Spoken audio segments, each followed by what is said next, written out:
Policia e shtetit. Operacion në kuadër të hetimeve për krime zgjedhore. Kontroll fizik dhe në banesat e 5 shtetasve të dyshuar. Sekuestrohen fatura, kupona nafte, lista zgjedhësish, davërë, pistolet manovër dhe 5 telefona celular.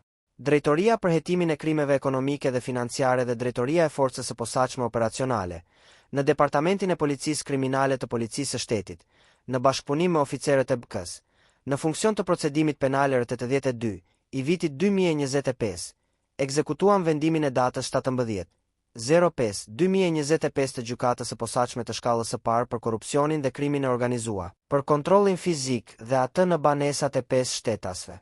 Gjatë kontrollit të ushtruar ndaj shtetasit RR, 50 vjeç, banues në Kavaj, ju bllokua telefoni celular, si dhe në një ambient në pronësi të tij u gjetën dhe u sekuestruan fatura, kupona nafte dhe lista zgjedhësish.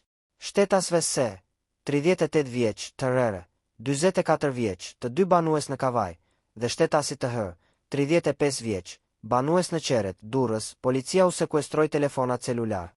Ndërsa shtetasit të Se, 37 vjeç, banues në Kavaj, policia i sekuestroi një davërë, kupona nafte dhe një pistolet manovër. Këta shtetas dyshohen për korrupsion aktiv në zgjedhje dhe hetimet në kuadër të procedimit penal vijojnë.